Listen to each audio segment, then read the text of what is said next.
noches, muchas gracias por venir. Para los que no me conocen, mi nombre es Topika Opri y les doy la bienvenida como anfitriona de este lugar. Yo tengo este lugar hace 20 años, que ahora en noviembre va a cumplir 20 años que me instalé acá. Primero era mi taller, y en 2011 lo reciclé como espacio de arte. O sea, que ahora básicamente es un lugar de exhibición de mi obra. Les cuento un poco de este lugar. Era una fábrica de electrodomésticos que el arquitecto Gieso recicló en la década de los 90, como otros varios que hay en la ciudad.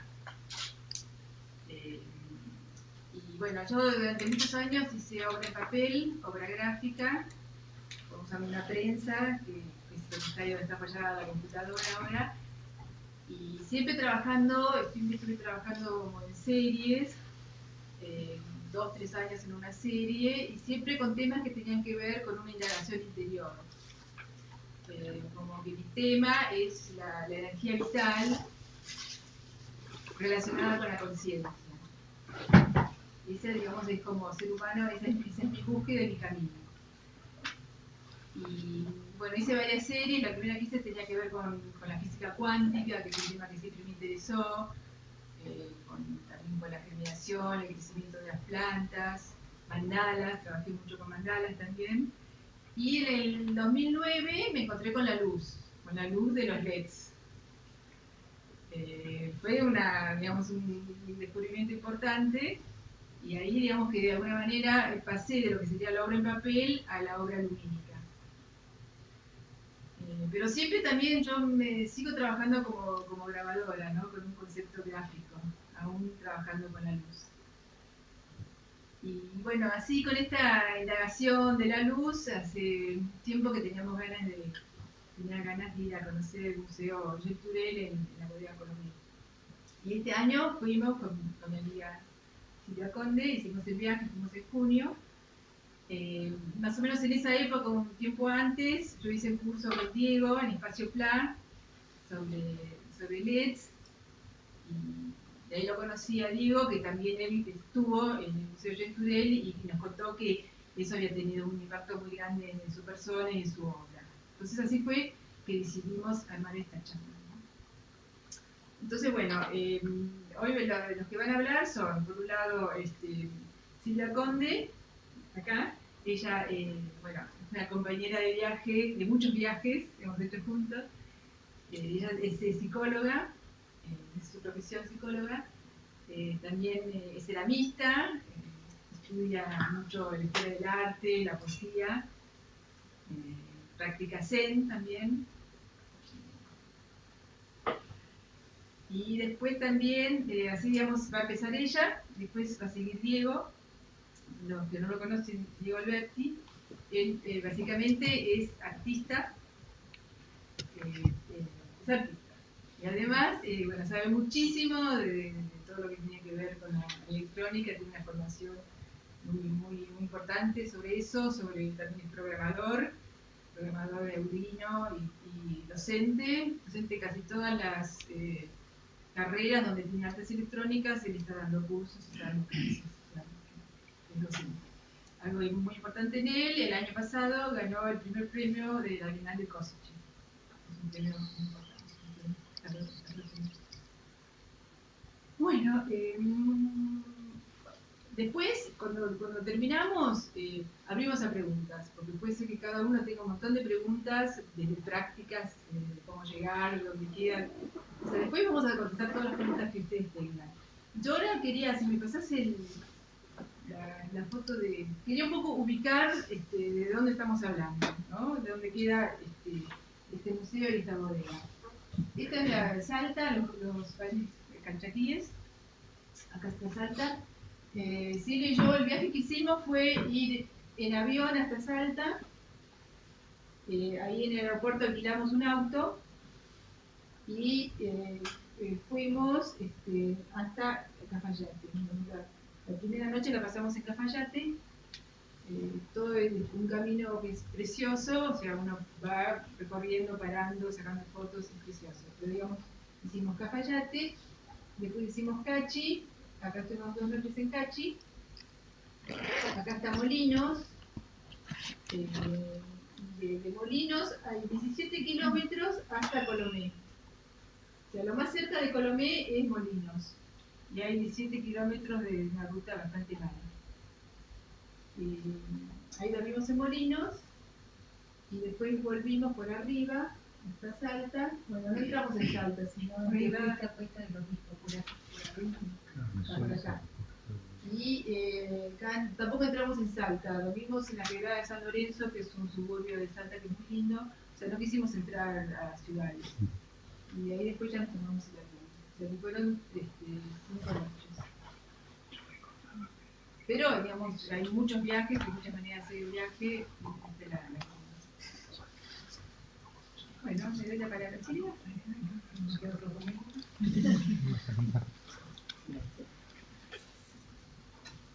Bueno, yo también les agradezco que estén en un día bastante gris. Bueno, vamos a tratar de poner un poco de luz, porque vamos a hablar de una artista que trabaja con luz. ¿Y cuántos conocen la obra de Vicente Turrell? ¿Estuvieron en alguno de los lugares? ¿La conocen a través de internet? Bueno, es decir, por supuesto que es un acercamiento, pero me parece que es una obra. Primero quisiera decir que es uno de los artistas que a mí me hizo un giro. Es decir, hace muchos años que estoy cercana al arte y al lenguaje del arte en todas sus expresiones, no solamente las visuales. La poesía creo que también es un arte, la música, la expresión de lo vital, alcanzando las fronteras del conocimiento. Y algunos, para mí, que siempre tenemos un límite, perforan esas fronteras. Uno de ellos fue James Turrell. Así que por eso realmente me siento muy agradecida de poder compartir con ustedes esto. Si bien es una obra que se puede llegar, por supuesto, por internet, hay muchísimo material. Es una experiencia. Sí, es una obra que trabaja la luz y la espacialidad. Y estar en ese lugar es la experiencia. Y bueno, cada uno, por supuesto, la podrá asimilar desde su propia realidad, ¿no? Pero creo que no debe ser. Yo creo que es una obra que no debe ser indiferente a casi nada. Tengo esa percepción. Para poner más o menos un poquito a los que quizás nunca vieron las obras, podemos poner algunas cosas de James Turrell. Primero la imagen de él, es un hombre que nació en el año 43, 1943, en Los Ángeles, y tiene 74 años. Estudió matemáticas y psicología, ese es un punto de encuentro, y es cuático. Esto parecería un dato un poco personal, sin embargo es bastante importante en su obra.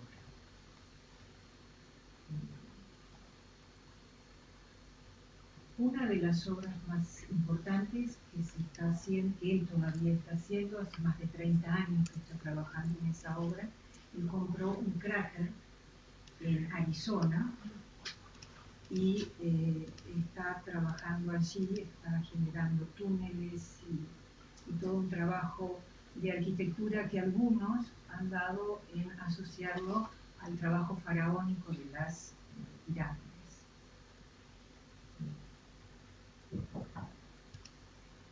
Eso es un espacio de luz, así lo llama él, una manera de poder traer el cielo a la tierra. Y estas son algunas de las obras. Muchas de estas están en el Museo Turrell de Salta, que nosotros visitamos.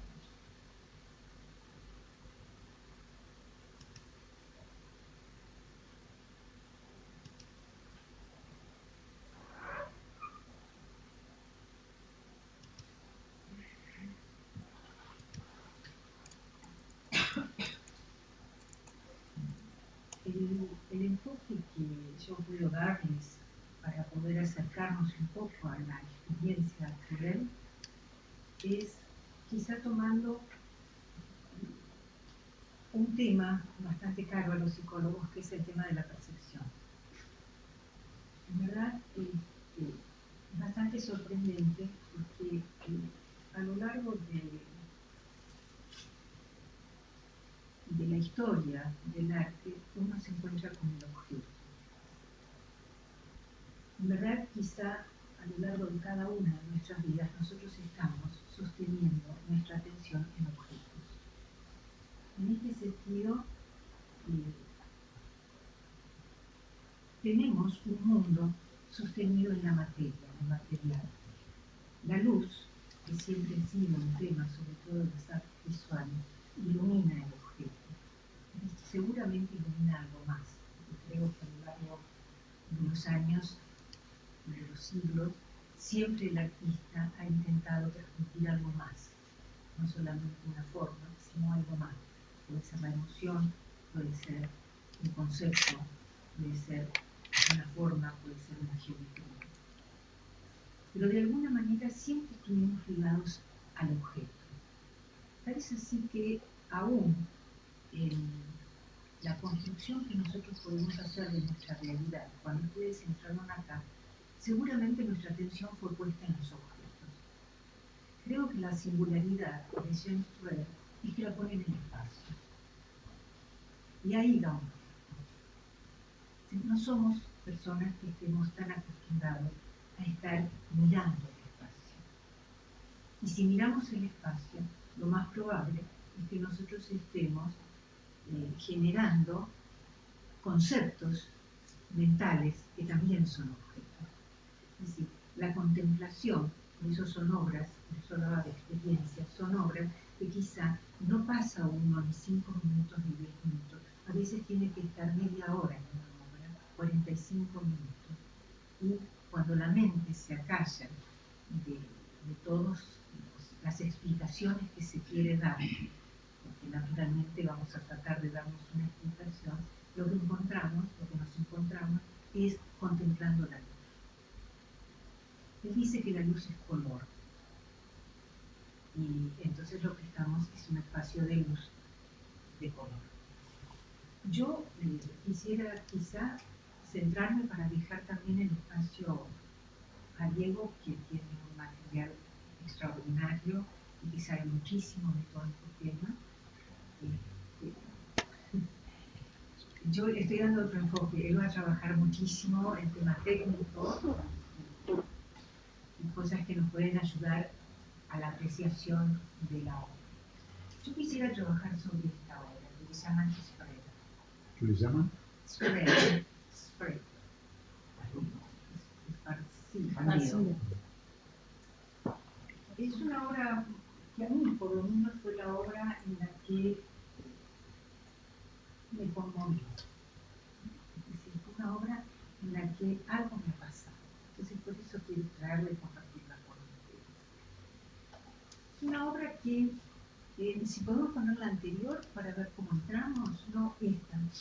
Es una obra que está dentro del museo. Uno llega a este sector, acá hay que sacarse los zapatos, nos dan unas botitas como las de cirugía y entramos. Se entra por acá y se entra. Si uno lo ve así, lo que ve es un plano azul, pero a donde entra es a este otro lugar. Ahí. Entonces, es interesante, hay una construcción, por supuesto, tiene la habilidad de un artista, incluso el piso no tiene una declinación, no es un piso recto, es un piso con una declinación. Y si bien uno está viendo una imagen lumínica, esa imagen tiene aproximadamente 3 metros hacia cada lado y 1,5 metros hacia abajo. Es decir, es un lugar que nos trae una profundidad visual y nos conecta con una experiencia espacial que posiblemente yo no lo había percibido en otras obras.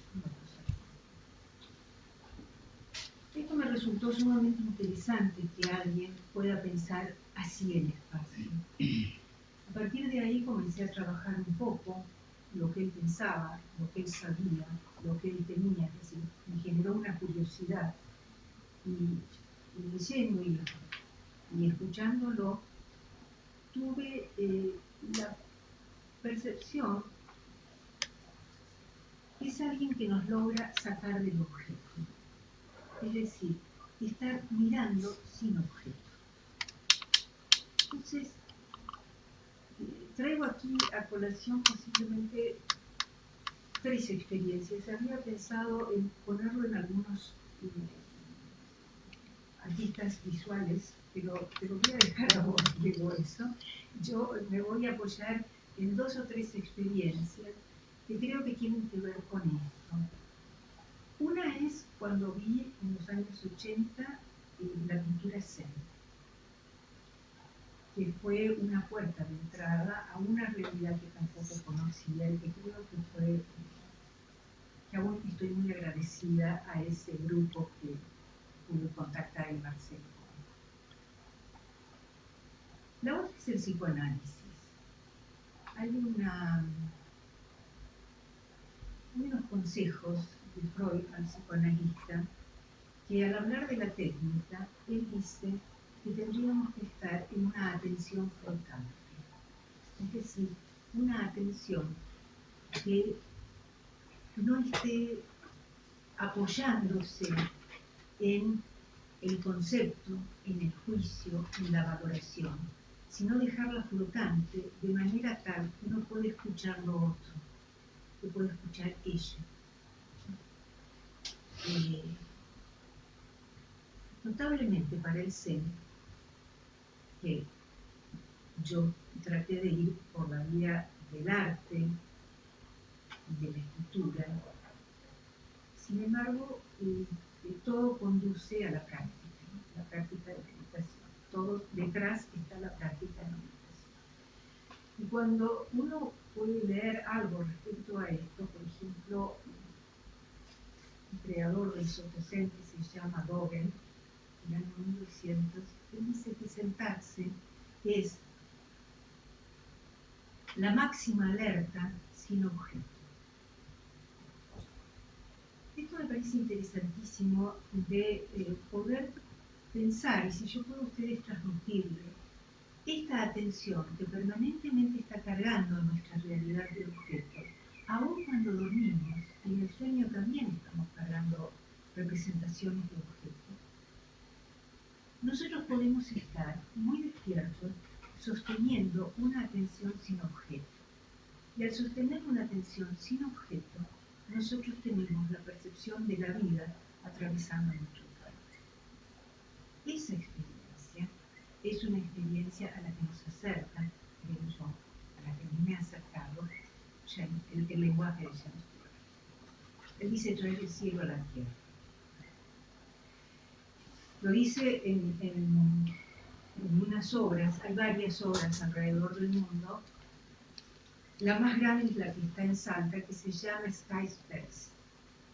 Es una obra bastante interesante en cuanto a su concepción, porque nosotros estamos, es decir, es bastante difícil poder verla. Si alguno de ustedes va, trate de agarrar la posibilidad de ver esta obra, porque es fundamental. En general se puede ver un solo día a la semana, porque es muy costoso poder abrirlo, es decir, todo esto es con generadores, esta luz en medio del desierto.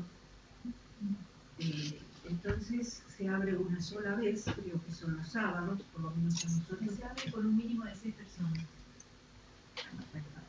Con un mínimo de 6 personas. A nosotros nos parece que el fin de semana es más fácil juntar 6 personas que durante la semana. Sí, el sábado había mucha gente. Por eso nosotros tuvimos que esperar en Cachi un par de días porque quisimos ver esta obra y entonces aprovechamos para ir un día sábado. Está cerrada en época de lluvia. Sí, está cerrada en época de lluvia porque es un espacio organizado, que tiene muy organizado, es decir, muy bien planteado, y arriba es un espacio, un techo que se corre, y lo que uno hace es contemplar el cielo. La contemplación del cielo se tiene que hacer a una hora especial, cuando el sol cae detrás de las montañas. Es el atardecer, pero depende de la época del año, cae en diferentes horas. Entonces, uno está contemplando el cielo, lo único que hace es contemplar el cielo, y ese espacio, este espacio, este es el desierto, este espacio va cambiando de color la luz. Entonces uno va dejando y se va entregando a eso, que es la visión, y el cielo también se va transformando. Es decir, yo no puedo transmitirlo, esto es una experiencia, cada uno, porque uno no sabe qué vio de al lado. Esto es interesantísimo, la subjetividad de la visión, porque uno no sabe qué color vio de al lado. Es decir, el ojo, por supuesto, va a ir a buscar el color complementario, pero es un misterio. Cada uno va a transitar la experiencia que tiene. Hay varios sky space alrededor del mundo. Creo que el cráter que está en Arizona, que todavía no está terminado, es un sky space muchísimo más grande y muchísimo más complejo. ¿Qué más les puedo comentar? No mucho más. Creo que lo que quiero es quizá alentarlos a que tengan la experiencia. Es decir, quizá hablarles mucho más de esto es transmitirle algo que es muy personal, muy subjetivo. Yo quisiera quizá un poquito acoplarme a unas palabras de Saint-Exupéry para terminar, que dice en un momento. Dice dos cosas que me interesan bastante. Primero voy a decir esto con respecto al cráter, que cuando le preguntaron cuánto le había salido, cuánto le había costado esa obra, él dijo 2 matrimonios y una pareja. ¿No? Así que alguien que mide con otras monedas. Eso por un lado. Y por otro lado, quiero acoplarme a las palabras de su abuela, que siendo muy pequeño iba con su abuela a la iglesia, por eso decía que era cuáquero, que es importante ese dato de su historia. Porque los cuáqueros, haciendo una síntesis muy grande, obviamente están en la búsqueda de la luz interior.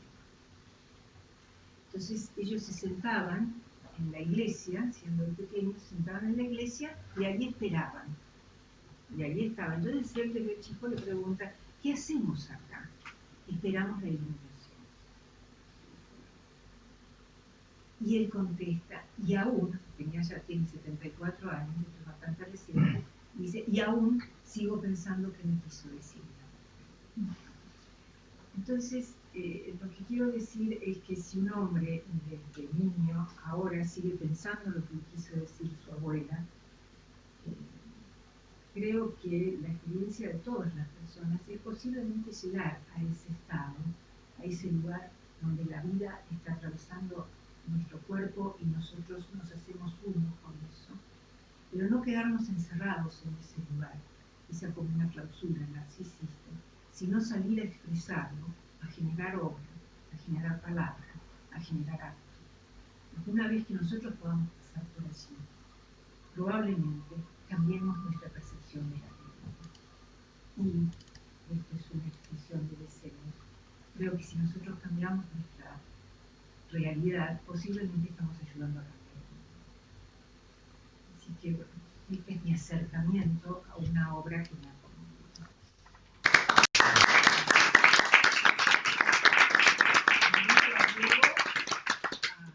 Invito a Diego, que bueno, yo lo presento Floki,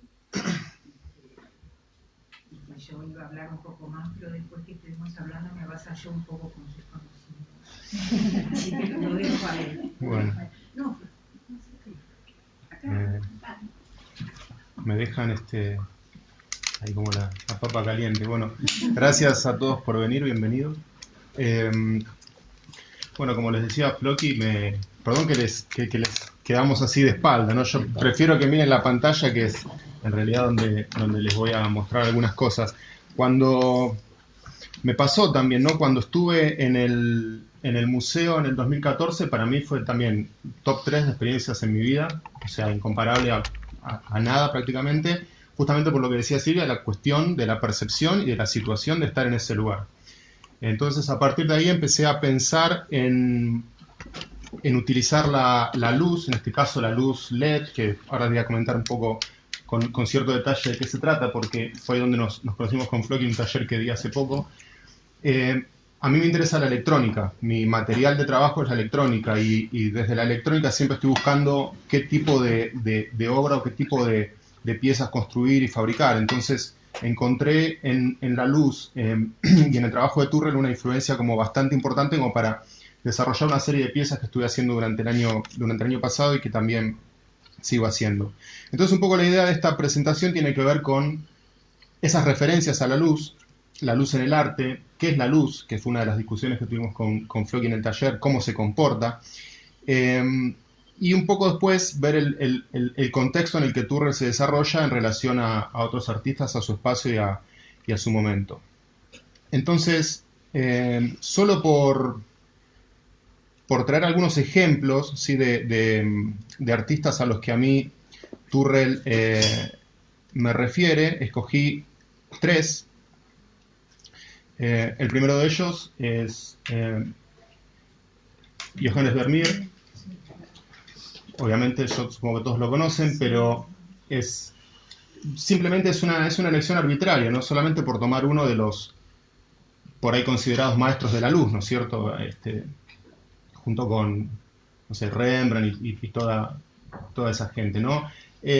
Porque digamos, bueno, pensar arte lumínico tiene que ver con esto. En este momento de repente no existía la posibilidad de trabajar con fuentes de luz, entonces el trabajo de la luz en la pintura empieza a aparecer de manera muy pregnante, y a mí sobre todo lo que me interesa es la búsqueda de la volumetría o la búsqueda del espacio, cómo representar el espacio. La luz es lo que permite reconocer los objetos, los colores, pero fundamentalmente permite reconocer el espacio. Entonces, el caso de Vermeer es bastante contundente en su trabajo, en su pintura, cómo esos espacios se construyen a partir de las sombras. Por ejemplo, no sé, este caso, ventanas o reflejos, ¿no? Este tipo de situaciones son para mí bastante, las relaciono como mucho con el trabajo de Turrell, porque Turrell trabaja mucho la idea de la ventana y de cómo se construye el adentro y el afuera y la percepción que uno tiene de esa mixtura de luz que se produce entre la luz natural que entra por la ventana y la luz artificial que él produce con sus dispositivos. Bueno, Vermeer falleció en 1675. El segundo artista que me interesaba como revisitar es este otro señor también bastante popular, que es William Turner, ¿sí? William Turner, un pintor inglés que falleció, ya les digo la fecha, ¿y eso? Parece que hay un recital cerca. Fallecido en diciembre de 1851, también tiene una cuestión bastante fundamental y trascendental con la luz, pero ya con la luz en el sentido de la luz natural y fundamentalmente del cielo. Hay algo que este tipo hizo, que fue mirar el cielo horas y horas y horas, que también es otra de las cosas que en Turrell aparece como muy fuertemente, la idea del cielo, la percepción del cielo y el color del cielo. En este caso, Turner me parece que por lo que a mí me interesa sobre todo es por cómo logra abstraer la textura y el color de ese cielo, ¿no? Que es un poco con lo que trabaja, un poco no, es bastante con lo que trabaja James Turrell. No sé, por ejemplo, ¿no? Como desde la pintura se genera esa sensación o logra transmitir esa percepción de un cielo en un momento particular, en una situación particular, en un lugar particular con con una atmósfera particular. Y el tercer ejemplo, ya más entrando en lo que sería la modernidad.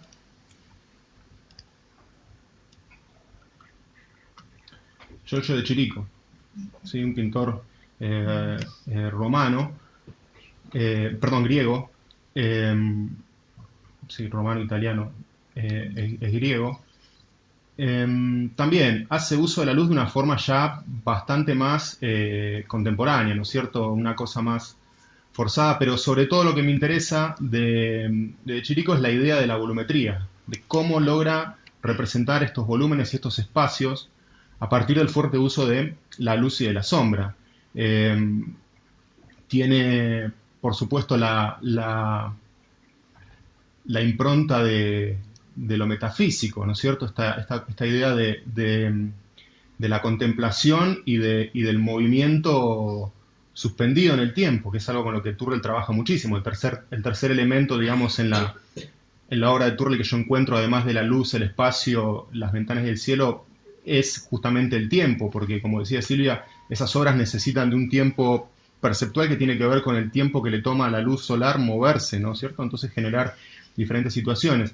Y en el caso de Chirico, yo lo que veo justamente son en estas pinturas cómo se está moviendo, ¿no es cierto? Esa sombra yo como que la veo moverse, entonces me da como esa sensación de que tal vez, no sé en detalle qué grado de aprehensión de la obra de Chirico tiene Turrell, pero claramente hay un trabajo con el tiempo y con la luz suspendida en el espacio que me parece muy, muy interesante y como relevante en la obra de Turrell.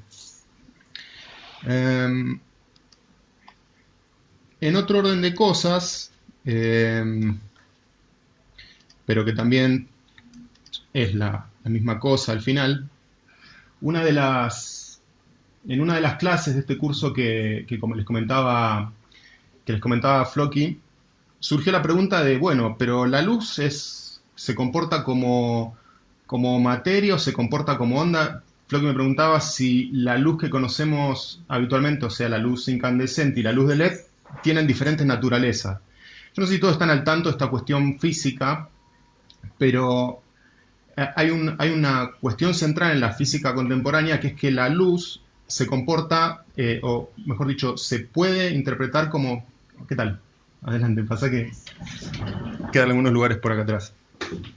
La luz puede entenderse o puede visualizarse como si fuese una onda electromagnética, esto es una radiación, o como partículas, como pequeños elementos que viajan y atraviesan el espacio y que eventualmente pueden impactar contra ciertos elementos y producir ciertos efectos. Eso es algo que propuso Einstein a principios del siglo pasado. Y esta foto que ven acá es un experimento que se llevó a cabo hace un par de años, que es la primera foto donde se aprecia, en términos científicos, que la luz funciona tanto como partícula que como onda. Hasta este momento nunca se había podido registrar la luz en su doble naturaleza, ¿sí? Entonces, para mí, como artista, me parece como muy interesante prestar atención a este tipo de situaciones, porque es en estos lugares donde la realidad empieza a parecer fuera de lo racional, ¿sí? La idea de que la luz pueda comportarse tanto como una onda o como partícula escapaba al raciocinio de la humanidad hasta hace hasta hace unos 100 años aproximadamente. Entonces, en esos huecos que deja la ciencia, me parece que hay lugar como para explorar desde el punto de vista artístico y desde el punto de vista estético. Hay un pequeño videíto que explica este fenómeno, pero me parece que no viene al caso ahora. Pero si les interesa, el primer experimento que pone de manifiesto esta cuestión es un experimento que se llama Déjame explicar esto. El experimento de la doble rendija. O sea que yo en esta presentación después se los puedo compartir si han dejado su mail para que lo puedan ver. Pero en este experimento, es un experimento también de la época de Einstein, del siglo pasado, sucede algo particular con la luz, que es que si uno genera un experimento que tiene que ver con emitir electrones o fotones más bien sobre una rendija, mejor dicho, sobre una placa que tiene dos rendijas, aparece un resultado que son patrones de interferencia. ¿Sí? El experimento probaría de cierta manera que esos electrones que se disparan contra la placa, que no podrían generar ese comportamiento, sí lo producen de todas formas. O sea que desde el punto de vista de utilizar materia, utilizar partículas, el resultado es el resultado que se vería como si eso fuese una onda. Entonces, este experimento le rompió la cabeza a un montón de... O sea, fue uno de los experimentos que hizo que la física cambiase de rumbo, y en este video que encontré acá está muy bien explicado, así que después lo pueden chequear como para no profundizar ahora demasiado en estas cuestiones por ahí demasiado técnicas. James Turrell pertenece a lo que se conoce como un movimiento artístico originado en la costa oeste de Estados Unidos, que es el movimiento que se llama Luz y Espacio. Denme un segundo que voy a primero cerrar esto y ahora poner esto acá. ¿Sí? Finales de los 60, encontré este sitio que habla de la influencia que es un movimiento que fue inspirado por John McLaughlin. No sé si lo conocen, un guitarrista, no sé muy bien cuál es la referencia, pero de todos los sites y lugares de arte que estuve revisitando buscando información al respecto, este me pareció uno de los más serios por la cantidad de artistas a los cuales está como referenciando, entre ellos James Turrell. Pero es un movimiento que se basa fundamentalmente en esto, en la luz, en el espacio, cómo la percepción, son los primeros, digamos, que empiezan a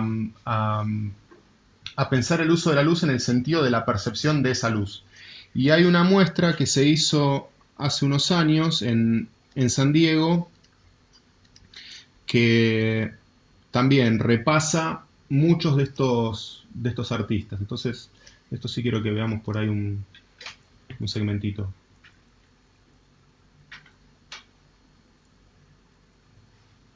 The light in Southern California can be breathtaking, even inspiring.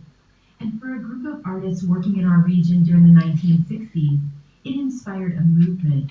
They would spend hours studying where the light passed through the window and moved around the room. De lo que hablas de cómo estos artistas pasaban mucho tiempo prestando la atención a qué pasa con ese cielo de ese lugar tan particular. This was art that didn't require a frame or even a wall to hang it on. They took art into a new plane, a new dimension, to do with perception. Arte que no necesita cuadro, ni siquiera una pantalla, solamente es luz. James Turrell and Doug Wheeler created experiential art, works that took over an entire room and used light to focus and heighten the viewer's awareness. This piece by Wheeler feels like you're enveloped in a cloud. They're asking the viewer to take some time and get a sense of their feeling in the space that they're in and their kind of engagement with the piece, walking around it, inhabiting it if it's a space rather than an object. And it's really about kind of contemplative consideration of your own perception of your surroundings. Sí, esas son obras que necesitan del tiempo, del espectador, en desarrollar la percepción de abstraer y ver eso como un espacio y no como una pieza, como un objeto. Larry Bell's piece, which is in the Jacobs Gallery, is a wonderful demonstration of light and space and surface. Bell is one of the artists in the show who explores perception through the surface of his sculptures. And it's very confusing as you move through it and see other people move around it. Because you're never quite sure whether you're seeing what's behind you or whether you're looking through it. The fact that the ceiling is so high. Esta obra es bastante interesante, se trata solamente de vidrios espejados, ni siquiera usa una fuente de luz externa, sino que con el solo hecho de generar esta especie de laberinto con vidrios espejados, empieza a romper con esa percepción que tenemos habitual de la luz y el espacio, porque empieza a ver uno lo que tiene atrás, pero en realidad está viendo lo que está pasando del otro lado del vidrio. Es una obra bastante simple y bastante interesante. The exhibit is part of a larger initiative by the Getty Museum in Los Angeles. Bueno, y hay una cantidad de artistas que trabajan en ese sentido. Yo encontré algunos también. Una idea también central en el Turrell es la idea de la luz como material. Él habla de eso, ¿no? Como que para él su materialidad tiene que ver con la luz. Toma la luz como material, como quien toma la pintura. Este es Anthony Macal. Estuvo en proa, yo no tuve, me la perdí esa muestra, pero trabaja con este... Faena.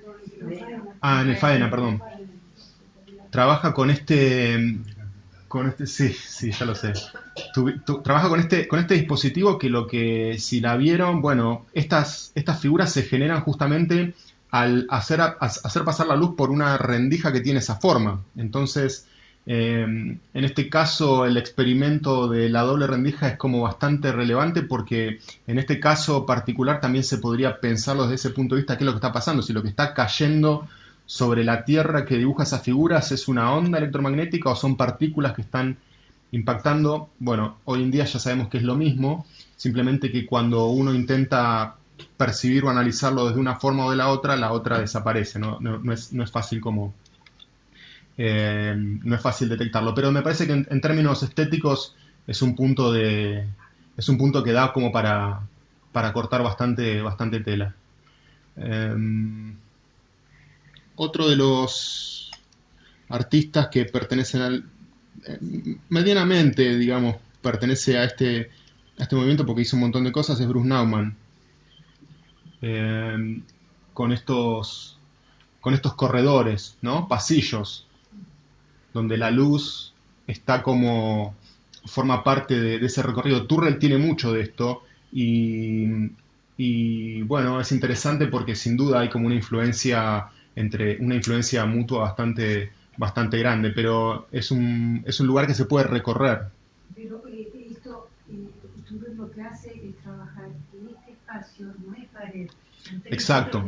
Exacto. Hay una obra en el museo de Turrell que también es una especie de pasillo, pero en vez de ser un pasillo abovedado, o sea, mejor dicho, un pasillo angosto, es un pasillo que tiene como unos fondos infinitos, donde la luz no encuentra el corte, entonces uno no puede percibir dónde empieza el piso y dónde empieza el piso, dónde es la pared, dónde es el techo. Simplemente uno ve una profundidad de luz en un color.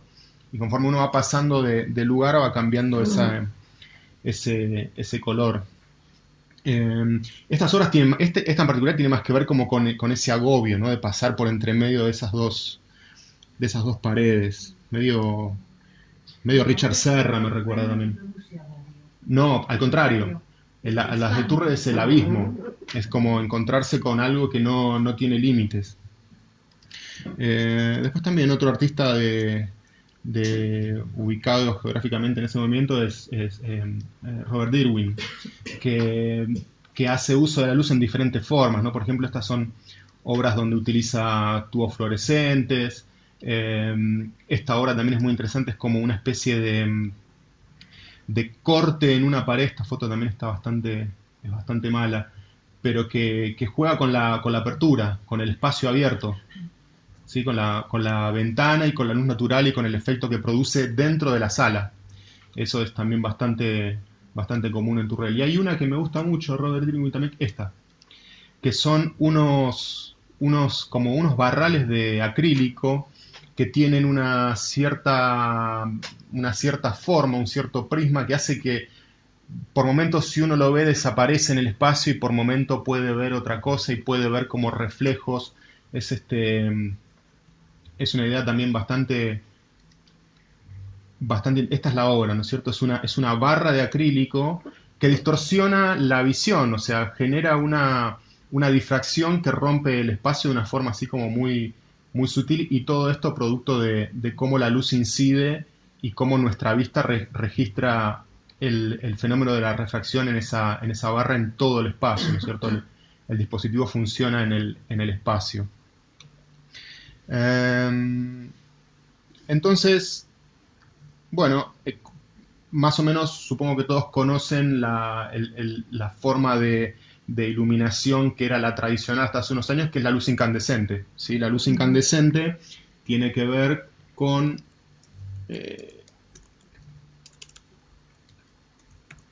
la luz incandescente tiene que ver con el fenómeno de que hay un pequeño alambre, ¿sí?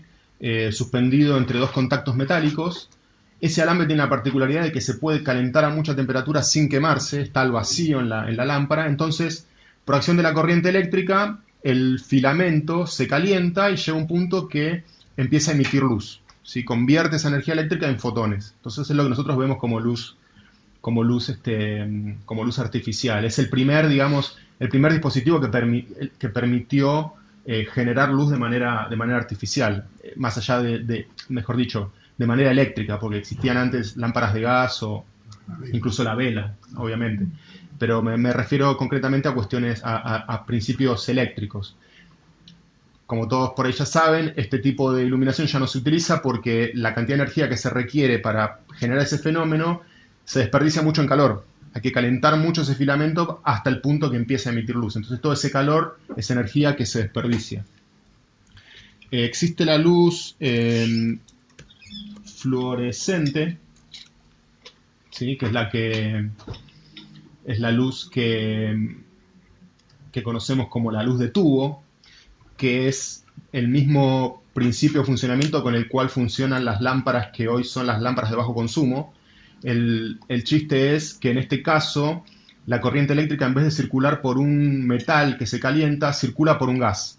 Entonces, cuando esa corriente eléctrica circula por el gas, este gas reacciona contra la superficie del tubo, que es de un material fluorescente, y ahí emite fotones. Entonces, el principio de funcionamiento es mucho más eficiente que el de la lámpara incandescente, con las particularidades que tienen los tubos fluorescentes. No se pueden fabricar de cualquier forma, tienen un cierto cuidado porque requieren de ciertos componentes extras para funcionar, y son dispositivos que se deterioran con el tiempo, entonces se terminan agotando. Pero resulta que en los años 60, un ingeniero electrónico americano diseñó lo que hoy conocemos como los LEDs. Y los LEDs, el LED es un acrónimo, significa Light Emitting Diode, es el diodo emisor de luz. Diodo emisor de luz. LED Emitting Diode. Un diodo, justamente, bien, buena pregunta, porque el diodo es lo que se conoce como semiconductor y es lo que le da origen a toda la electrónica moderna, ¿sí? El principio del semiconductor tiene que ver con ciertos materiales puestos de cierta forma, producen un efecto que es que dejan circular la corriente en un solo sentido. Ese es el principio semiconductor. Este tipo se dio cuenta que si en ese fenómeno agregaba una cierta cuestión, podía ver la luz que se produce cuando esos electrones atraviesan una cierta barrera. Y ahí es cuando se inventa el diodo LED. Por eso el LED es un diodo. Sucede que, bueno, acá hay una especie de explicación esquemática, ¿no es cierto? También tiene dos electrodos, y estos dos materiales se los conoce como tipo P y tipo N. Cuando están juntos, cuando circula corriente en un sentido, producen electrones y emite una carga, digamos, de luz. Esto está buenísimo porque tiene, a diferencia de las formas de generar luz anteriores, un montón de ventajas. La primera es que prácticamente no consume calor, o sea, no desperdicia energía en calor. O sea que toda la energía que se utiliza para generar esa emisión se convierte efectivamente en luz. La segunda cuestión es que estos dispositivos se producen a nivel industrial de forma tal que son muy baratos de fabricar. Son muy baratos, y una vez que están en funcionamiento casi que no hay manera de que, no tienen, si uno los usa como como fueron diseñados, no tienen deterioro. O sea que virtualmente duran muchísimo más que cualquier otro tipo de dispositivo lumínico. No, hace algunas obras hechas con LED, 8 años. Que duran. 8 años prendidas. Yo, a mí, hago mi obra y también desarrollo obras para otros artistas. Y hice muchas obras de artistas que trabajan con LED. Entonces me viene a preguntar, ¿y cuánto va a durar esto? ¿Cuánto? Y digo, la verdad que no sé. Porque todavía no pasó el tiempo suficiente como para saber si esas obras o esos LEDs se van a deteriorar. Uno cuando trabaja con LEDs, están las hojas técnicas de los fabricantes que le dice con qué corriente y con qué y cuánto en esa situación ese LED puede durar. Entonces uno puede hacer un estimado de eso, pero si uno corrige o ajusta esos parámetros, eventualmente cuánto puede llegar a ser la vida útil de un LED es bastante difícil de calcular, es bastante difícil de saber, pero está en el orden de las decenas de años, cuando menos. ¿Y no interviene si se prende y se apaga o si siempre está prendido? No, justamente, muy buena tu intervención, porque a diferencia de los otros tipos de luces que sí se deterioran cuando cambian de estado de encendido a apagado, el LED no. Además de que enciende y apaga automáticamente, o sea, esto es automáticamente, instantáneamente, ¿sí? Ubican el efecto cuando uno enciende una lámpara incandescente, por más rápido que se prenda, tiene como una especie de tiempo en que se apaga y tiempo que es el tiempo que le toma al filamento calentar y enfriarse. Con el tubo fluorescente pasa algo similar, con el LED no ocurre en absoluto. El LED tiene corriente, enciende, corta la corriente, se apaga instantáneamente. Entonces eso no lo deteriora.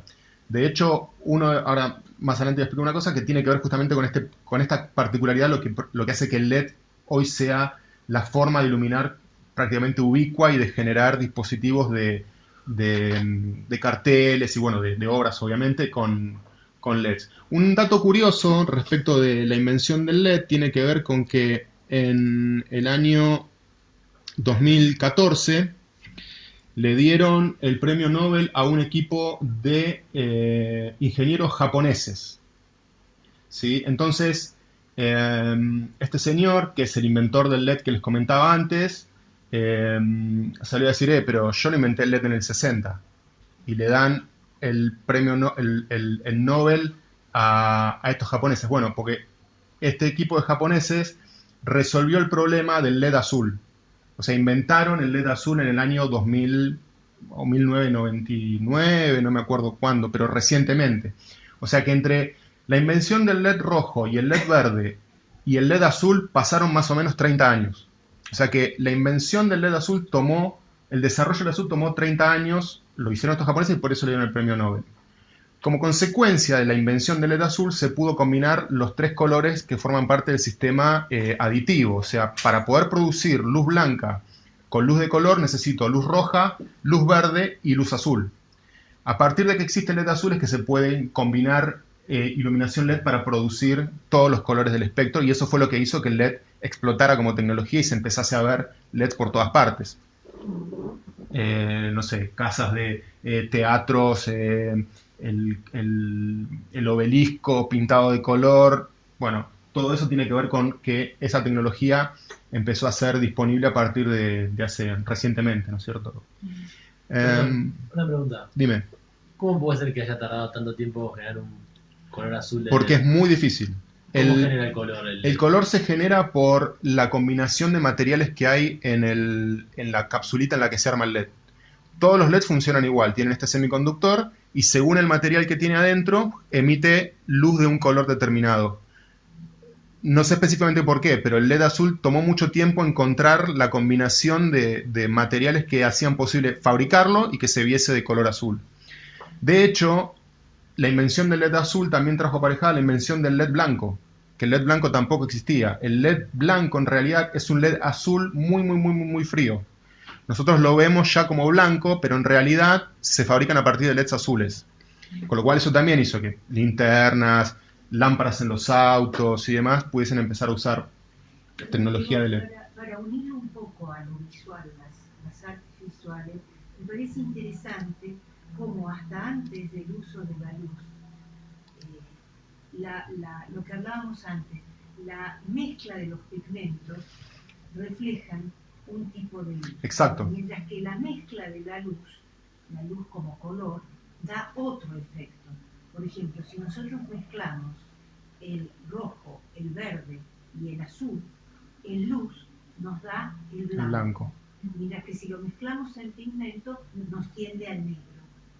Me parece interesantísimo porque creo que estamos hablando de un cambio de época. Son los dos sistemas de color, el sustractivo y el aditivo, ¿no es cierto? Uno es, justamente, a mí también, incluso en términos estéticos y en mi práctica, digamos, como artista, algo en lo que reflexiono muchas veces tiene que ver con esto, con la situación de una imagen que está siendo generada a partir de luz que se refleja, ¿sí? En este caso, esta proyección está siendo hecha por un dispositivo que emite luz de color y la pantalla es blanca. Entonces me refleja los colores que estoy produciendo. Y como contrapartida, ¿qué pasa si yo pusiese un LCD? Donde la luz que me llega, la imagen me llega a partir de la luz que ese dispositivo produce. Son dos cosas que, a los fines prácticos, si hay una pantalla emitiendo o si hay un proyector proyectando, daría igual. Pero a mí ese tipo de cuestiones son las que me interesa investigar o tratar de como reflexionar cuando pienso mi obra, porque justamente son las cosas que rompen con la cuestión más funcional o comercial de la tecnología, ¿no es cierto? Entonces, pensar en ese tipo de ridiculeces a mí me resulta cuando menos interesante. Entonces, sí, yendo ahora a James Turrell, como decíamos recién, hay infinidad de videos para ver en internet. Les recomiendo que vean estos documentales que se hicieron en el Guggenheim a partir de una muestra, de una pieza que hizo James Turrell hace unos años que ahora les quiero mostrar. Acá en este video, porque justo se ven las imágenes estas del Roden Crater. Ahí va, cráter. Que es esta estructura, digamos, calada en un cráter en Arizona, ¿no? Sí. Entonces, hace unos años le encargaron una obra para sitio específico en el Museo Guggenheim para hacer en el Guggenheim de Nueva York. Entonces, en esa obra, que se llama Adenrein, desarrollaron todo este dispositivo que quería mostrarles como para que se den una idea de el desarrollo tecnológico que implica hacer una obra de estas características. No sé si alguien no entiende nada de inglés. No, todos, si no traduzco.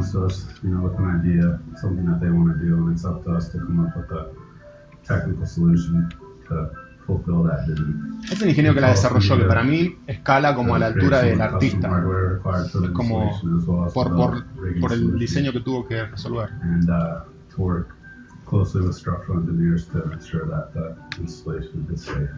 We're here in this space for several reasons. One of which is we're doing some pretty extensive load testing to ensure that the truss is in fact able to support itself as well as la obra es un cono que ahora lo van a ver, que está emplazado, no sé si ubican el museo, el Guggenheim es un diseño de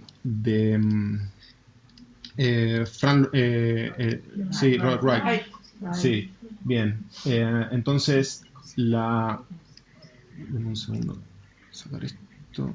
El museo tiene esta estructura, ¿sí? Que es como una especie de espiral, ¿sí?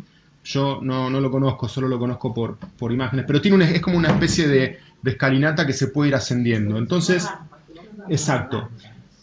Entonces, el proyecto de Turrell implica un cono con diferentes capas que recorren esas pasarelas. Entonces lo que estamos viendo acá es la primer prueba que hicieron estructural para ver si el proyecto es viable. O sea, construyeron la punta de la estructura, la colgaron en este galpón para poder medir el peso, para poder ver si el diseño de la estructura funciona y para poder empezar a ver cómo se iba a ver eso, porque tiene una serie de telas y una serie de recorrido con luz LED controlada, que es lo que termina produciendo diferentes situaciones de color. Entonces, ¿Proyectan sobre algo? ¿No? ahora lo vas a ver, mira, tiene acá, ahora se ve un plano que se ve perfecto. Es como si fuera una especie de cucurucho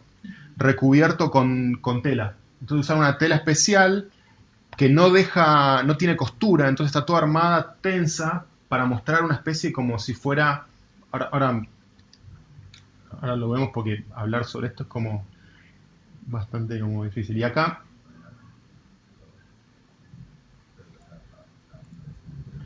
se ve todo el dispositivo electrónico, las grúas, y todo eso que ven ahí, todo esto es el recorrido de los tubos que tienen adentro todos estos LEDs, ¿sí? Entonces por cada vuelta, no sé qué cantidad de LEDs instalados tiene, pero son miles, o sea, miles. No sé si incluso si millones, porque cada uno de estos modulitos capaz que tiene 50 LEDs, entonces saquen la cuenta. Acá solo en este pedacito hay por lo menos 25 de estos, no quiero ni saber. El punto es que la tecnología digital permite el control sobre este tipo de iluminación de forma muy precisa. Entonces, sin duda, todos esos LEDs están conectados entre sí y hay un control central. Esto es armando la estructura ya en el museo. Ahora en una imagen se ve el dispositivo que controla la tonalidad de los LEDs. At night, we're going to have the NUMAT team come in once sections are assembled. They'll come in, dispatch the system elements, lighting team, Eso, es una consola donde el operador tiene como diferentes controles para ajustar el tono del color. Eso se ajusta, se programa tal vez en una computadora y después el sistema funciona por sí mismo. Pero una cosa interesante con respecto al color, en el cambio de color con la luz LED, es que uno pensaría que la forma en que yo tengo de generar ese color sería graduando la intensidad con la cual yo prendo cada uno de estos LED, pongamos por caso rojo, verde y azul. Si yo tengo un rojo, un verde y un azul, combino diferentes intensidades y con eso genero diferentes colores. Eso es cierto, eso funciona. Sin embargo, estos sistemas lo que hacen es manejar el tiempo de encendido de cada uno de los LEDs. Esto es, para un mismo intervalo de tiempo, yo dejo prendido cada uno de los componentes más o menos tiempo, ¿sí? Los tres igual. Supónganse cada uno es como una frecuencia, una velocidad lo suficientemente rápida como para que el ojo no lo perciba. El ojo no ve los LEDs, las luces pestañeando, sino que el ojo integra esos diferentes tiempos y compone el color. O sea que técnicamente no se están variando las intensidades de cada uno de los componentes, sino que se varía el tiempo que permanecen encendidos. Por eso esto que me decías, eso solo se puede hacer con LEDs. Porque es tan rápido la manera en que lo ¿cómo? No tarda en apagarse. Exacto, se apaga instantáneamente y lo hace a una velocidad muy rápida, entonces el ojo no lo percibe. A veces si miran los proyectores o algunos de estos LEDs también, se puede ver el efecto que como que los colores se descomponen. Eso tiene que ver con que ese es el principio que están utilizando. Exacto.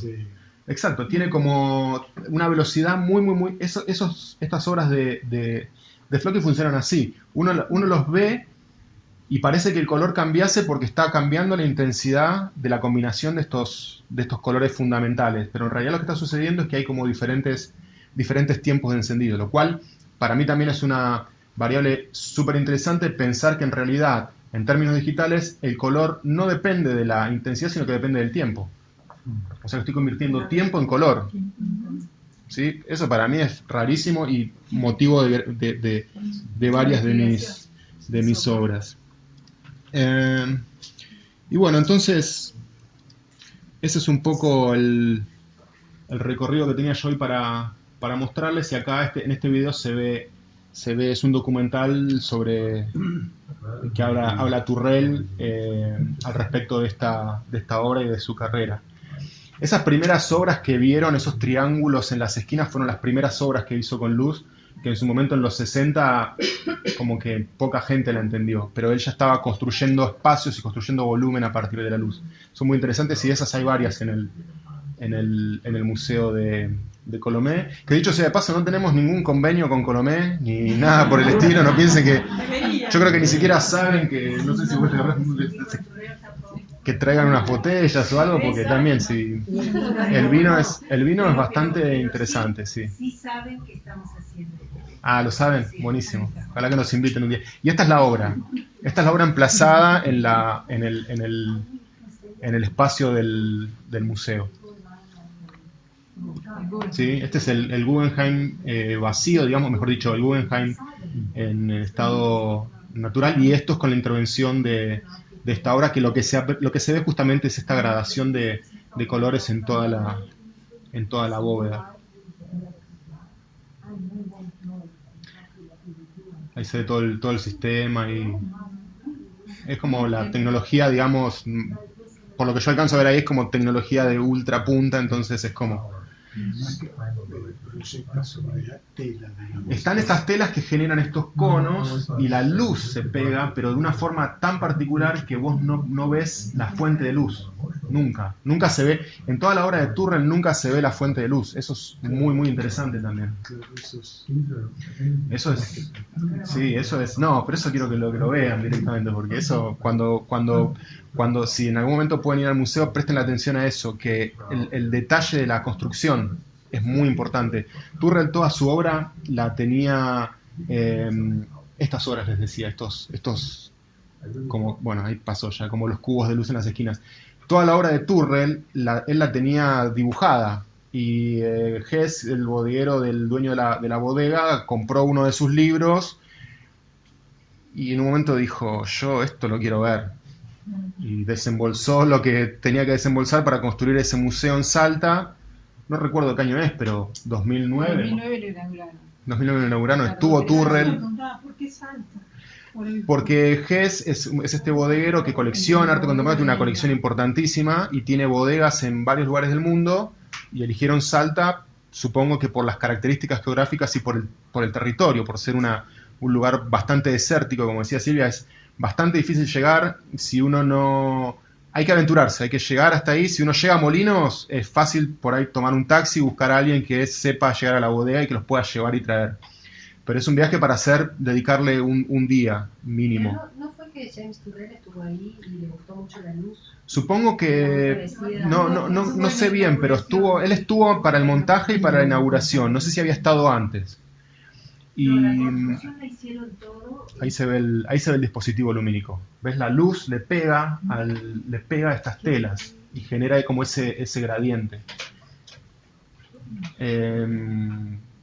Esta fue una obra, digamos, que no fue permanente, estuvo un tiempo instalada, así que bueno, ya de esto se queda solo el registro.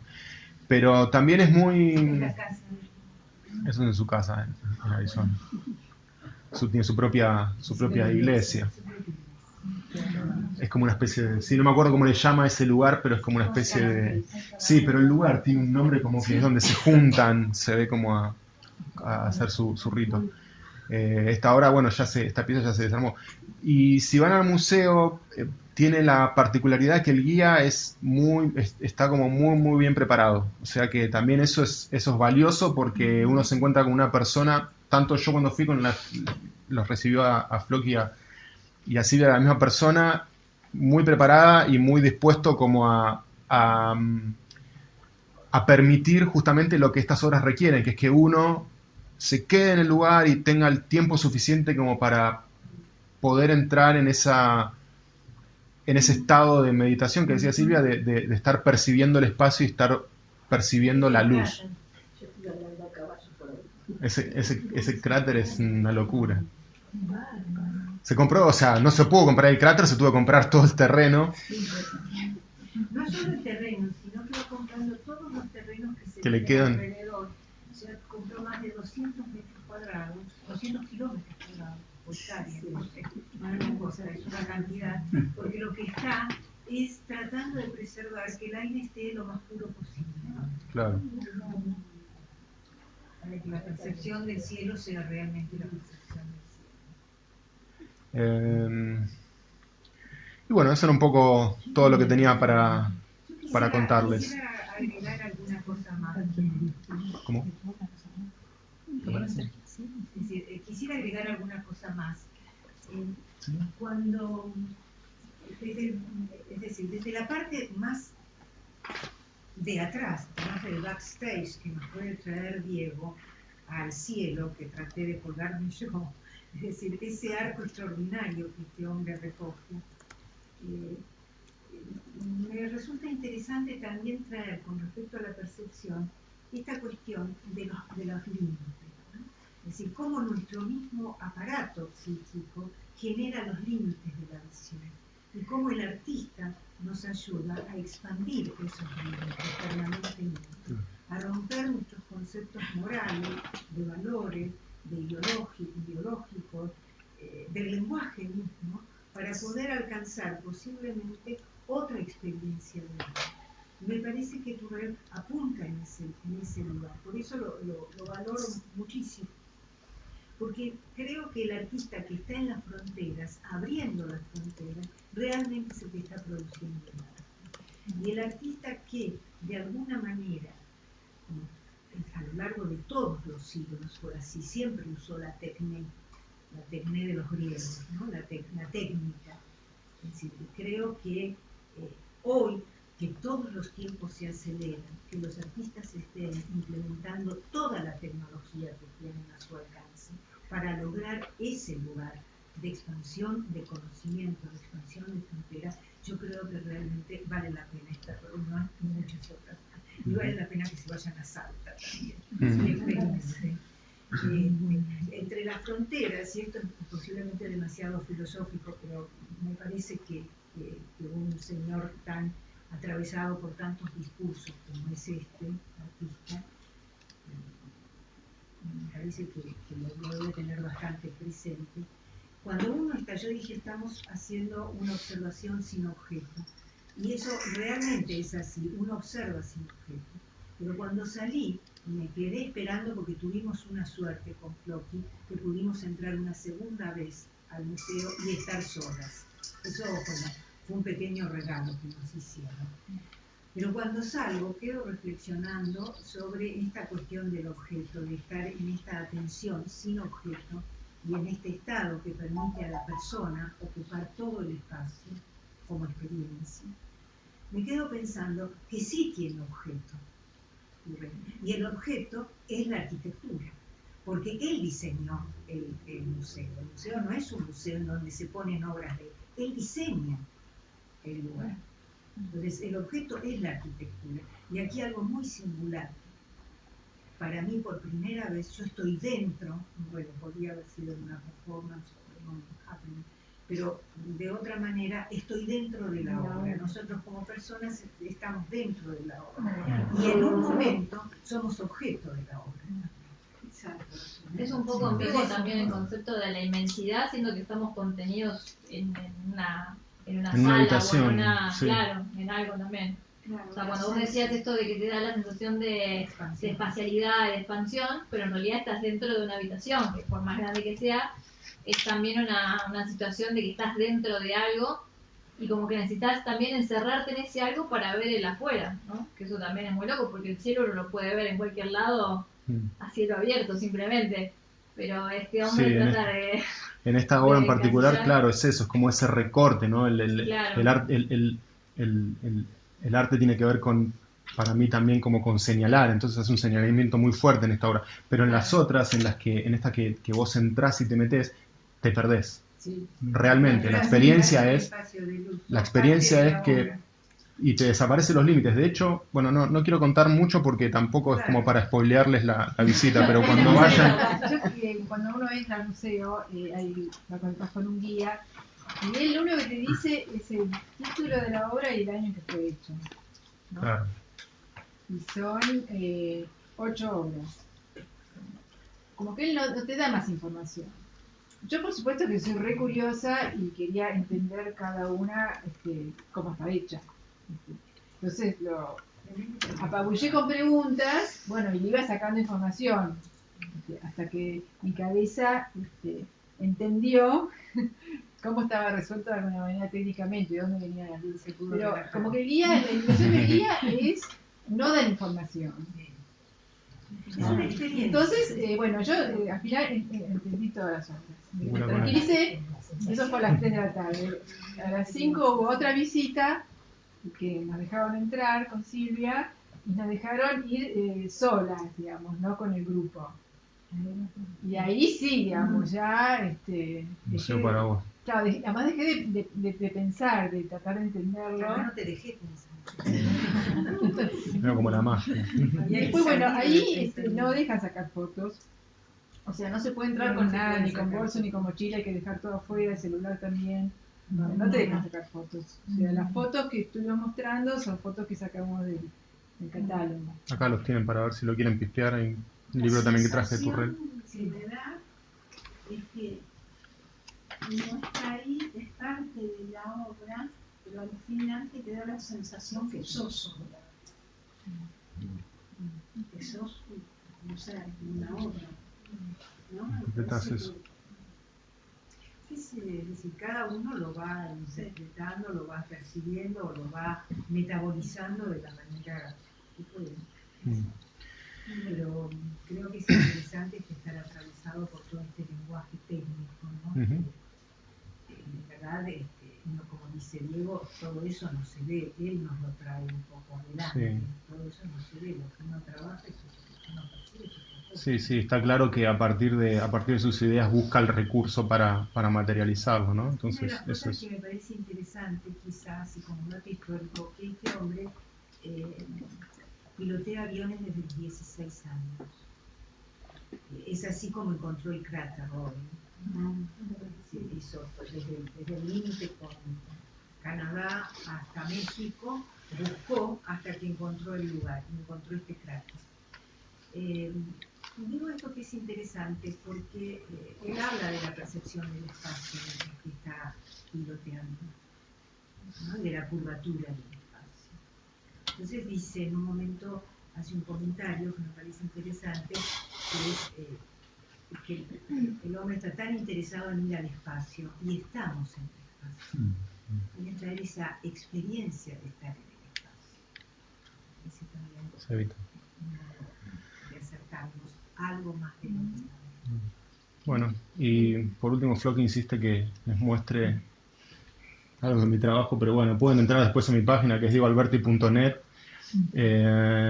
Básicamente trabajo con electrónica y la última temporada, digamos, que me dediqué bastante a usar LEDs y la luz y la informática, sobre todo mezclada en mi obra. ¿El premio No, el premio Kosic es esta obra que se llama Capital Escarlata, que es una maqueta de Remedios de Escalada. Remedios de Escalada es una localidad de Lanús, donde yo nací, 1000 años en el futuro. Entonces sucedió que en el futuro Remedios de Escalada es una ciudad ferroviaria, tiene un taller de Remedios de Escalada muy famoso, obviamente ya completamente abandonado, y entonces la narrativa de esta maqueta tiene que ver con que en el futuro la gente viaja como luz. Entonces hay como un sistema ferroviario lumínico, y bueno, acá hay algunas imágenes de esta maqueta que tenía esta particularidad que podía uno con una aplicación en el teléfono ver la tridimensionalidad de ver los edificios en el futuro que no estaban realmente en la maqueta,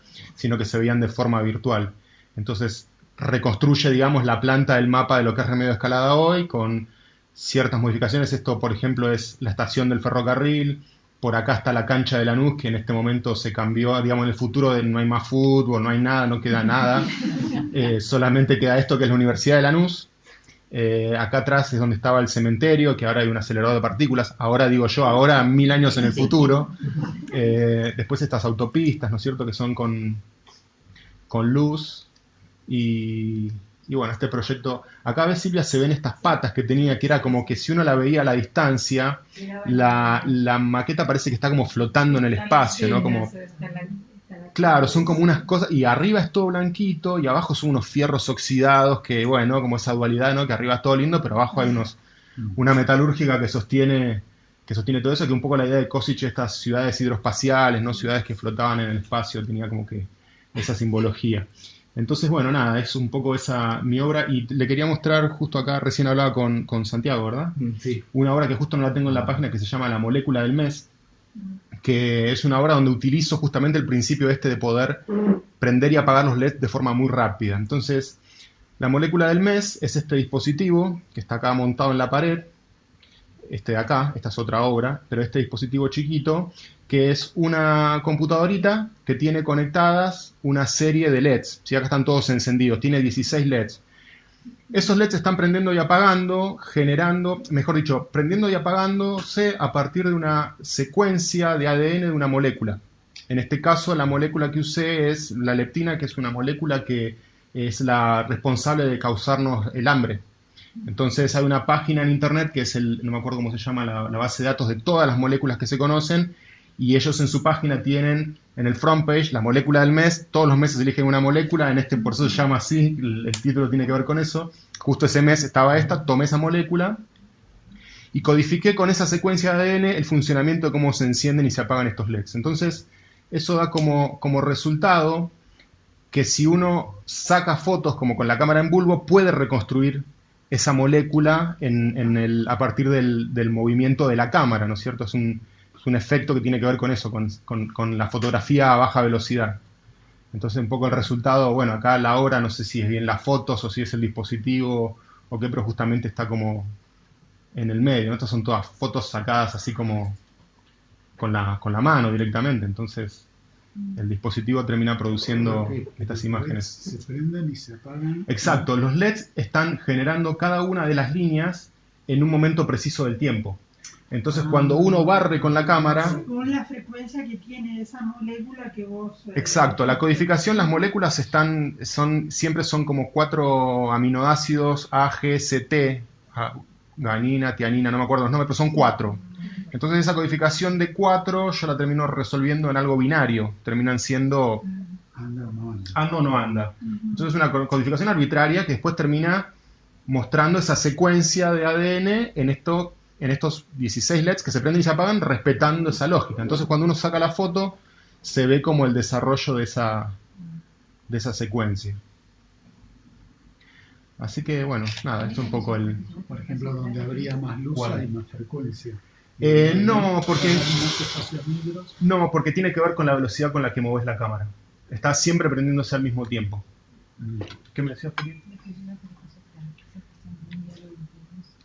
Bueno, el año pasado hice una muestra en Espacio Pla, que es la galería con la que estoy trabajando ahora. Es una muestra que se llamó Conócete a ti mismo, nada en exceso. Son todas piezas donde... estas son las obras que más tienen que ver con la visita a Turrell, que son obras donde la luz está contenida de alguna forma en algún dispositivo. En este caso son cuadros, pero la luz tiene movimiento. Entonces yo lo que busco en estas obras es tratar de lograr algo del orden de lo natural, ¿no? Entonces todas las obras tenían como diferentes movimientos. Esta pieza en particular se llama No confíes en tu suerte. Son como 2 líneas de luz que se están moviendo de forma aleatoria, o sea, van y vienen. Entonces yo lo veo como 2 colinas, donde por momentos también esta cosa de la dualidad, ¿no? El Zen a mí también me interesa, y esta cosa de arriba o abajo, está bien o está mal, la suerte puede ser buena o puede ser mala, y eso cambia todo el tiempo. Y esta otra se llama Aprende a aprender, donde lo que hace la luz está todo el tiempo recorriendo este círculo y como que sube y vuelve a caer y sube y vuelve a caer, y eso para mí representa un poco el proceso de aprendizaje, ¿no? De estar todo el tiempo como dando vueltas sobre lo mismo, pero en realidad uno nunca está en el mismo lugar. Estas son las imágenes. Esta, por ejemplo, es la que decía Floki recién. Eran 2. Esta se llama No confíes en tu lengua. Todos los nombres de esta serie son frases que estaban en el templo de Delfos, son como las máximas que tenían los griegos, son como 140. Entonces cuando me puse a hacer dije, buenísimo, porque tengo por lo menos 136 obras más que puedo hacer sin tener que pensar en los nombres. Entonces por eso las nombro así. Esta se llama Domina tu lengua, y son 2 cajitas que tienen una ventanita, de vuelta a la ventanita, ¿no? Esto también no lo había pensado, pero bien, bastante... La luz está de adentro y lo que hacen es comunicarse de forma, utilizando el código Morse. Entonces están como generando destellos en secuencias, ¿no? Comunicando texto. Esta también es una pieza de madera que tiene la luz, recorre este perfil. Y a mí una que me gusta es esta obra que se llama Sé agradecido. Esta es una obra de piso es un backlight, y lo que tiene es un sistema de LEDs que acá se ve muy tenue, pero genera una especie de nube que se está moviendo todo el tiempo. Entonces uno mira esa ventana de vuelta en el piso y ve un cielo pasar. También todo generado a partir del control, digamos, de estos LEDs. Así que bueno, nada, eso es un poco digoalberti.net si quieren chusmear un poco más. Así que bueno, no sé, abrimos ahora entonces el espacio a preguntas, a cosas que quieran saber. Ah, el vino, yo compré, mirá, te cuento mi experiencia, les cuento mi experiencia en el museo. Cuando yo fui a Salta en el 2014, tenía la intención de ir al museo. Entonces, eran unas vacaciones que me tomaba, fui a Tucumán, y de Tucumán pensaba recorrer y en algún momento llegar al museo. Entonces voy a Tucumán, estuve un año en Tucumán, fui subiendo, fui a Tafí del Valle, recorriendo todo el norte que nunca había estado. Llego a Cafayate, en Cafayate pregunto, me digo, quiero ir acá a Molinos, me dice, no, pero para llegar a Molinos tenés que tomarte un colectivo que pasa los miércoles a las 4 de la mañana, o si no, te tenés que ir a Salta y de Salta tomarte algo a Cachi y de Cachi ir a Molinos. Dije, bueno, eso en mis vacaciones era un plan de 4 días, dije, bueno, ya fue. Entonces estando ahí en Cafayate, en un hostel que estaba, hay unos chicos ahí comiendo, no sé qué, hola, ¿cómo están? Bien, ¿qué hacen? No, vamos para Cachi. Ah, ¿van para Cachi? ¿Cómo van a Cachi? Estamos en un auto que alquilamos. Ah, ¿saben que yo conozco un museo que es de luz? Y les empecé a quemar la cabeza. Les empecé a hacer el entre a los dos pibes, porque podemos ir, no sé qué. Dos chicos estudiantes de... Uno estudiaba ciencias políticas y el otro estudiaba administración de empresas. O sea, cero arte, ¿no? Un museo para ellos. Y los empecé como a convencer en plan de que era, no, porque es un museo de tecnología. Yo tampoco sabía muy bien qué iba a ver. Entonces hice todo el recorrido con ellos, que nos tomó un rato, porque ellos querían ir recorriendo. Entonces el plan era, bueno, vamos recorriendo, llegamos al museo, vamos al museo. Buenísimo. Salimos a las 12, la visita era a las 5 de la tarde, entonces ellos iban paseando y yo iba atrás contando los minutos de llegar a las 5 para poder entrar a la visita. Llegamos 5 menos 5. También, llegar a Molinos es medianamente sencillo. Uno pregunta, ahí en Molinos hay que preguntar cómo llegar porque no hay ni un... O sea, yo no recuerdo haber visto carteles que diga Colomé para allá. Entonces le preguntás a uno, sí, Colomé, mira, agarrá por ahí el camino y vas 17 kilómetros por un camino de sendero. Entonces siempre te dicen, seguir el camino, creo que siempre doblá siempre a la derecha. Y es un camino que empieza a subir y se empieza a meter, y es un camino de tierra donde no pasa nadie, y vos decís, bueno, vamos, y sí, pero me dijeron... Y en un momento uno lo hace, venís en la ruta, venís a 100, 120, 130. El camino ese hay que hacerlo a 20. Entonces, esos 17 kilómetros que uno calculaba que iban a ser 15 minutos, termina siendo 1 hora. O sea, literalmente. Entonces yo ya, en un momento ya me quedé callado, como diciendo, bueno, en algún momento vamos a llegar. Llegamos al museo, justo, bueno, vimos la bodega, recorrimos, ahí tienen un local de venta de vinos, compramos algunos vinos a la salida, ahora el vino viene al final. Entonces entramos al museo, el guía nos empieza a contar, es el día de hoy que me los encuentro y me siguen agradeciendo que los haya llevado a ese museo. Salieron los dos, no la podían creer. Dicen, no, ¿cómo puede ser que esto esté acá? ¿Cómo funciona esto? Yo no lo puedo creer, esto está acá, realmente vivimos. Así quedaron locos los dos. Y ahí sí salimos y compramos algunos vinos de recuerdo. Yo lo recuerdo que era un vino bastante bueno, caro también, o sea, creo que la botella más barata no sé cuánto salía, pero es un vino caro, pero vale la pena. En su momento la bodega tenía un restaurante y tenía un hotel también. El hotel lo cerraron porque no resultaba redituable. Si vos haces un evento y ocupás las 9 habitaciones, te lo abren. Ah, mirá. Las 9 habitaciones. Bueno, ahí está, es esa clase de lugares. O sea, para ir a sentarse ahí en unas terrazas que tiene a tomar un vino y comer algo, pero hay... Las chicas estaban tomando. Es Y nosotros sí, hay un restaurante muy bueno. Es muy bueno. Estaban ahí en la montaña. Llegamos al mediodía, almorzamos en la bodega. La bodega es de Donald Hess, es un suizo, como decía Diego, que tiene viñedos en diferentes partes del mundo. Y este es el viñedo más alto del mundo. Y ahora está experimentando, está a 2.200 kilómetros, y ahora está experimentando a 3.000 metros. Son vinos de altura, es una especialidad. 3.000 metros. Cerca de ahí.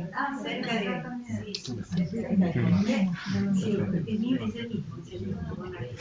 Y hay algo interesante, quizá, que sale un poco del ámbito del arte y nos entra un poco en el tiene que ver porque en verdad es el coleccionista que ha posibilitado todo esto, ¿no? Es este Donald Hess que compra esta bodega que tiene las cepas que trajo la hija del último, ¿cómo se diría?, gobernador que tuvo, el último gobernador español realista, antes de la colonia. Las cepas las trajo la hija de Borbé,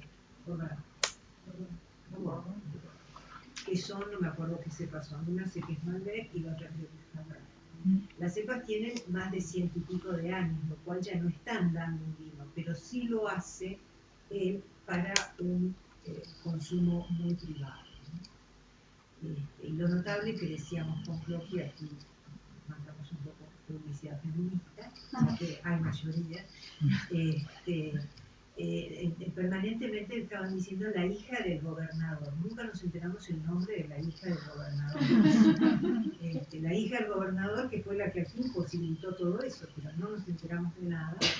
Y sin embargo, cuando Donald Hess habla de la bodega, agradece a su mujer Úrsula, que es el alma mater de todo esto. Entonces dije, bueno, en 200 años algún sobre suicidio. A él le interesó, de Colombia le interesó esa cepa original de color antigua y que sea a la altura también.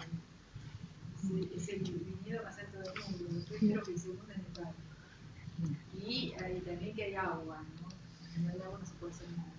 Y hizo todo un crecimiento también en el sustentable en todos los alrededores. Hay como 500 personas que trabajan en la bodega y eso levantó mucho la infraestructura de la zona.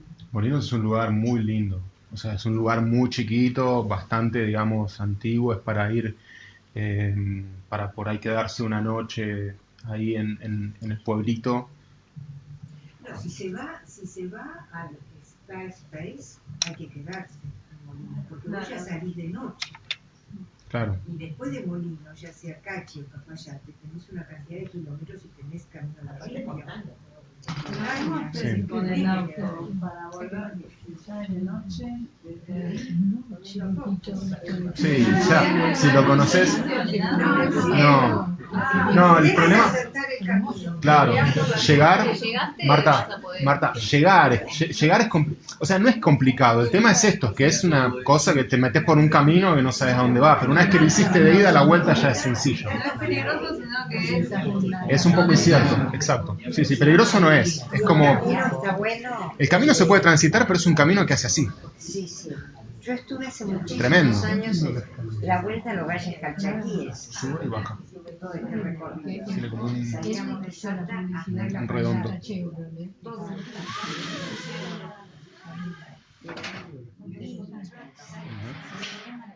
Acabó.